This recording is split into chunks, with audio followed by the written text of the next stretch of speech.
Ethyl cinnamate is the ester of cinnamic acid and ethanol. It consists of a benzene ring attached to a carbon tail, which includes two bromines and an ester. It is present in the essential oil of cinnamon, and pure ethyl cinnamate has an odor reminiscent of cinnamon. The purpose of this experiment is to synthesize ethyl 2,3-dibromo-3-phenylpropionate from ethyl cinnamate via bromination utilizing green chemistry metrics to assess the efficiency of bromination reactions. In order to determine the purity of the final product will undergo an IR spectra, TLC plate, melting range, and NMR reading. Bromination is the chemical process where the addition of bromine to alkene structure is through halogenation, but the mechanism for the bromination of alkenes cannot proceed through a carbocation intermediate. Reasons for this is because the two bromine atoms that form a bond to carbon add to the opposite face of the alkene, also known as anti-stereoselectivity. In addition, the reaction is stereospecific and the final product are stereoisomers of each other. Another important aspect to note is the reaction is carried out in a green alternative manner. Elemental bromine is dangerous to handle since it causes severe burns and is highly corrosive. Hydrogen peroxide and hydrobromic acid was used as a safer alternative for the bromination of ethyl cinnamate.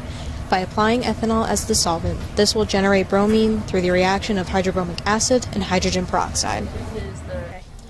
Green chemistry metrics measures the efficiency of a chemical process by quantifying the improvement or benefit introduced.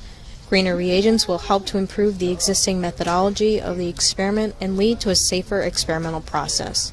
This experiment will utilize greener techniques that will improve the value for atom economy, and the proposed greener methods will eliminate liquid bromine and chlorinated solvents. For this reaction, we used 0.49 grams of ethyl cinnamate mixed with 15 milliliters of ethanol in a 100 milliliter round bottom flask, fixed with a water-cooled condenser. Now, since elemental bromine is hazardous because it causes severe burns and is highly corrosive, we decided to use hydrobromic acid and hydrogen peroxide as a greener alternative. We added 0.8 milliliters of hydrobromic acid and 0.8 milliliters of hydrogen peroxide via a dropwise process through the top of the water-cooled condenser. Now, as hydrogen peroxide swirls in mixture, it breaks up into radical components. These radicals will swirl around the mixture and interact with the hydrobromic acid. The radical will interact with the hydrogen on the hydrobromic acid, thus removing the hydrogen to form water and giving us a bromine radical. Now, as the bromine radical swirls around the mixture, it finds another bromine radical, and when the two radicals meet, they terminate the radical process, giving us the elemental bromine we need for the bromination of ethyl cinnamate. We allowed our solution to reflux for 35 minutes. In that time, the solution went from bright orange to running clear. Now, in order for the bromine to add across the double bond of ethyl cinnamate, the pi bond on ethyl cinnamate attacks one of the bromine atoms. In that process, we form an intermediate known as the bromium ion. Now, I know this is not a bromium atom, as our model kits only have two, so I have to work with what I have. So the negatively charged bromine atom that is not part of the bromium ion will come in and attack one of the carbons attached to the bromium ion, forcing the electron density of the other bromine atom to go to the other carbon atom. And this produces our final product. Our final product's IUPAC name is ethyl 2,3-dibromo-3-phenylpropionate. After our solution turned clear, we allowed it to cool to room temperature, then we put it in an ice bath to promote recrystallization. We then collected our precipitate via vacuum filtration and recrystallized again in 95% ethanol, and then we dried our sample in the oven. To assess the purity of our product, we ran infrared spectroscopy, proton NMR, carbon NMR, and DEP 135 scans. Here you can see the locations of our product's hydrogen atoms on this proton NMR. Notice how the hydrogens labeled B, C, and D are relatively far downfield from hydrogen A. This is because these hydrogen atoms are close to electronegative elements. The multiplet at 7.391 ppm is the hydrogens that are located on the aromatic ring of our product. The signal at 1.62 ppm is likely trace amounts of water. We also note the signal at 7.256 ppm. This supports the possibility of water, as water will react with the NMR solvent to produce chloroform. The signal at 2.166 ppm is likely the acetone we used to clean the NMR tubes prior to analysis. On the carbon NMR, you can see the location of all the chemically distinct carbon atoms located on our product.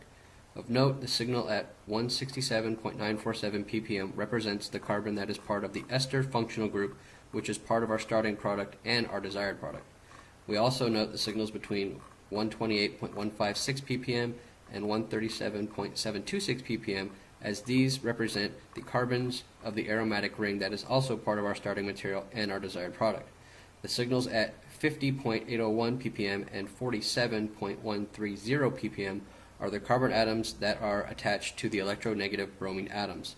This indicates that the bromine atoms were successfully added across the double bond of ethyl cinnamate.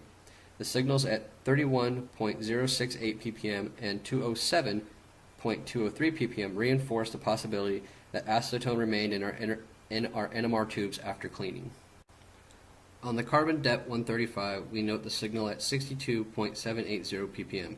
This signal is pointing downward, indicating that it is a carbon atom attached to two hydrogens, while the other signals point upwards, indicating either a CH3 group or a carbon that is attached to one hydrogen. This scan is consistent with our desired product.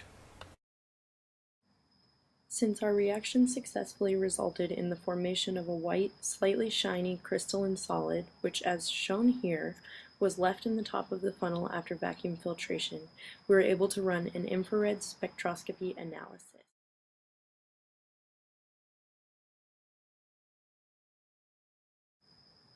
We began this analysis by looking at a standard IR spectra of our starting material, ethyl cinnamate. As you can see, there are multiple peaks at roughly 3000, which signify the presence of a carbon-carbon double bond, which is expected to show up between 3010 and 3100.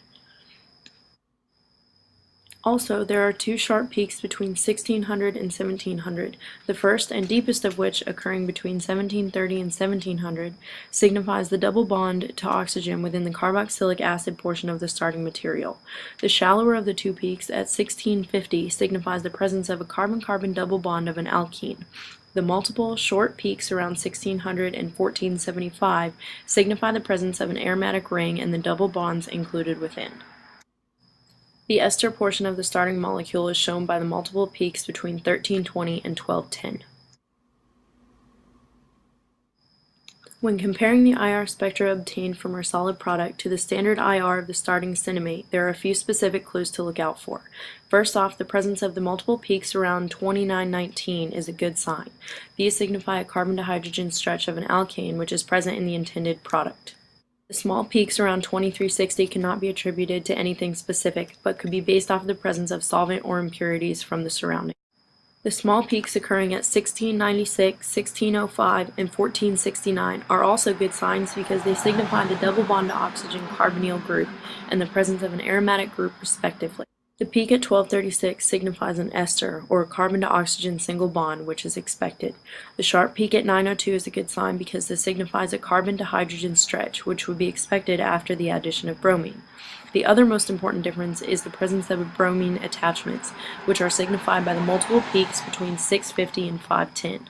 All in all, the IR analysis of our white crystalline product helps to prove that our reaction proceeded successfully and in the manner that we expected. After performing our procedure, which was proven to be successful by NMR and IR data, we placed our product, which for our purposes will be called dibromocinnamate, in the oven to dry any excess water that could have remained. Our product, however, exhibited a characteristically low melting point, which we did not consider prior to placing the product in the oven. Subsequently, the oven was set at a standard 80 degrees Celsius, which was upwards of our product's known melting point of 77 to 79 degrees Celsius by at least 3 whole degrees. Since our product was exposed to this high of a temperature, the crystals simply melted and disappeared. Even though this is unfortunate, it is still a good sign because our product did melt at some temperature below 80 degrees, which would have been expected if we were, in fact, able to produce a melting point determination analysis. This is not a very scientific or accurate analysis. However, it does not misprove our success in any way. In order to obtain the NMR and IR data, we had to use NMR solvent to remove the minuscule amount of physical product left over from the filter paper on which it remained.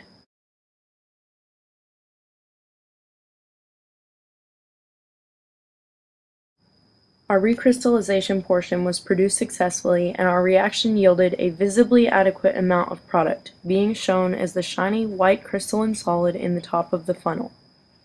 We were unable to produce percent yield data. However, our NMR, IR, and general range of melting point all coincided with our expected result, deeming our trial of this mechanism successful.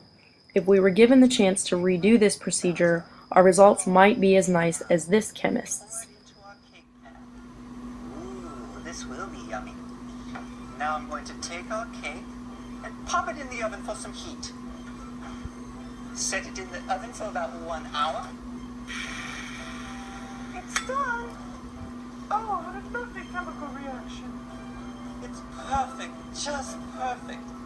Isn't chemistry marvelous?